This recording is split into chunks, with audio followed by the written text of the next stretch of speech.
Yes, friend, kapiling mo na ang iyong Morena girl. This is this is DJ Maria Morena na nakagatan dila. Kasama na si Laika Barista na nakakasilaw. Hindi lang mukha, hindi lang katawan, pati ang kanyang mga ngiti. Oh! Ang ganda ng description mo, tas biglang dumigay. Biglang dumigay! Ang solid nun! Diba? Oo. Alam mo, ganun ako. Ganun Gusto ka? ko mahalin mo ako sa taglay kong pambihira. Ay! Wow! O, diba? Kaya naman mahal na mahal ka niya eh. Hindi nyo. Ang lalandi na talaga ng mga... Pero alam mo, kahit ganito kami sa ere, pag sa personal nakilala Ganito nyo rin kami. Kala mo Akala mo may ibabawi pa, no? Akala Pero ko. alam mo talaga, Laika Barista, dyan tayo magaling eh. Sa mga pagsasalita. Yung kaya natin bilugin lahat ng mga tao na gusto nating bilugin, paikutin, at gusto tayong ilibre, papaikot-ikutin natin. Which is true naman. Oo, kasi ang hirap ng panahon ngayon. Oo naman, kapit patalim na. Kapit patalim. Kapit talaga kami sa mga dila namin, ha? Correct. Kami talaga, kasi akala natin, pag may trabaho na tayo, kumbaga, lagi na tayong may pera, pero hindi mo malalaman hanggat hindi ka nagtatrabaho eh. Marirealize mo, pag may trabaho ka na, kung sino pa yung may mga trabaho, sila pa yung laging walang pera. Correct yan. At 10 taon na namin na-experience ni Kaya Maria Morena. sa inyo kami kumakapit. Kapit lang kami. Ayan, kaya naman, Laika Barista, Martes na. Ay, oo. Oh, ang Ilang bilis ng araw na panahon, 'di ba? Kanina nainitan kami ni Laika. Eh, lagi naman.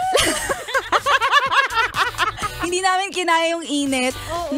Napa-order kami. Correct. Oo, nabawasan na naman yung mga natitirang barya namin. Exactly. Alam mo yung parang sabi ko, we deserve this. Hiyaan mo na. Ganun We deserve this. Diba? Deserve mo Oo. yan, sis. Correct. Deserve mo yan. Bumili ka, sis. Kahit naghihirap Ibili ka na, natin. sis. Oo, sige na. Minsan lang to. Pero naging linggo-linggo hanggang sa naging araw-araw. Ay, nako. Kaya naman, Laika Barista, may tanong ako for today. Ano naman yung katanungan Ay, kanina mo? kasi bigla akong nakagat yung dila ko. Oo nga, may nakakaalala sa'yo. Oo. Baka letter T din. Letter T. Ikaw talaga? Ay. Alam mo, Laika Barista, ito na nga. Kasi, ikaw ba naranasan mo na ba o madalas ba napapasukan ka Napapasukan. ng letter T letter T. sa bibig? Sa bibig? Oo. Minsan sabi malaki, minsan. Depende. Ikaw ang makakaalam kung ano size nito eh. Ano sabi mo, minsan? Minsan ba o madalas? So, Sino nagsabing minsan? Always. Kakainis yung tao. talaga? Well, hindi naman Always. nakakapagtaka.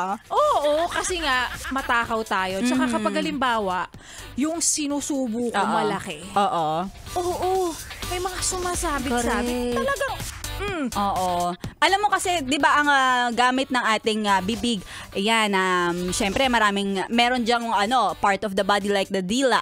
Like the dila. Like the tongue. May teeth, 'di ba? Yan yung nasa loob eh. Pero minsan talaga may mga times na hindi mo maiiwasan, may mga nakakapasok. Oo. UFO.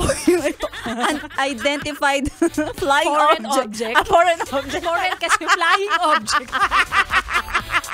Ay, Maria. Minsan lumilipad din yun. Ano ka ba? Oo naman. Totoo Oo, naman minsan yan. nga galing sa bibig ko, lilipat sa bibig mo. O, diba? Ang baboy.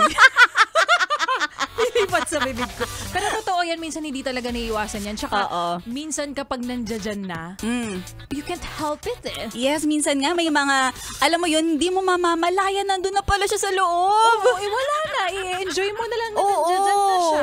Tapos talaga minsan lalasapin mo siya, itong letter T na to talaga gusto Paano ko. mo lasapin ang letter T, Maria Morena? Pag nilalasap ko yung letter T, ganyan. Paano? Hindi kasi hinuhugot ko. Sa bagay. Pero in fairness sa dila mo, no, ang haba ng nararating. Maiksi nga yung dila ko. Ay, Kaya maiksi minsan ba? bulol ako eh. Ako din eh. Patingin ng dila, ilabas. Kung gaano kahaba. Secret. Mamaya na lang. Check ko muna sa kasi mamaya tayo eh. Mabash tayo. Ano ba yan si Maria Morena? Ganyan yung dila niya. Bakit Parang dila ng ahas. Anyway, ayun talaga Laika Barisa. So, madalas, nilalasap-lasap mo rin siya. Oo naman, kasi syempre gusto mong tikman kung ang nakalipas na kung ano ba ang lasa, ito ba yung maalat? Minsan maalat-alat eh. Oo. Tapos may depende sa Correct. Talagang tagal niya na. Oo. Kapag natikman mo siya, minsan parang sobrang alat. Tapos minsan sakto lang yung alat. Oo. Ganyan. Tapos dun nananariwa yung diba? Tsaka ang galing, no? Ang galing nitong letter T na to. Kaya niyang sumiksik kahit saan. Ay, talaga? Oo. Sisiksik at sisiksik. Para talaga siyang T. Totoo naman. Diba? Isipin mo, kahit gaano ka kasikip, siksik pa rin siya ng siksik talaga siya ng sisiksik. Kaya tayo nagkakaroon ng mga yung mga nasisira. Infection. Oo. Naluluha ako. Ay, naluluha na si Laika Barisa. Pero sa mga yes para natin, ang pinag-uusapan natin ay na naman kayo, letter T as in tinga. Ikaw diba? naman, Kaya nga sabi ko kanina, magbabalik tanaw ka talaga kung ano ba tong kinain ko? Ano bakit kaya parang nung April 8 yung May 7 na pero April 8 pa yung nalasahan mo. Nakinain ko tong beef stroganoff pero nandito pa siya. Bakit lasa na siya? Pinaksiw ng beef stroganoff. Bakit parang lasa arugula salad with puttanesca? Parang April 7 ko pa tinikman to. Ay nako, kaya yes pre na. Talaga minsan talaga hindi natin maiwasan kasi kapag kumakain tayo, ito yung sinasabi ko kanina sa'yo, naranasan mo na bang matalsikan ng tinga? Ay talaga, ikaw? Oo. Tinga ng iba? Tinga ng iba. Oh, how was it? Napakadadugyot ng mga DJs na to. Pasintabi po dun sa mga nag-late lunch siya kayo, mga nagme-merienda. Yes, mga nagme-merienda. Well, eto naman kasi totoo na nangyayari naman talaga sa atin. So, minsan lang talaga, tapos nabubugahan pa nga ako ng tubig. Sino yan? Ba't baboy siya? Gusto ko lang tanongin kung ba't ganyan yung pagkatao Alam mo, niya. nandito lang yun eh. Nandito siya? Oo. Nasa labas ba? Naka-board. Sino doon? Ay, nako mga yes friend. Sige, next time trivia. Oy, sige na. Ang dami na naming ingay. Susunod na si Laika Barisa. Tuloy-tuloy niya ang pakikitutok dito lang sa 101.1 Yes FM.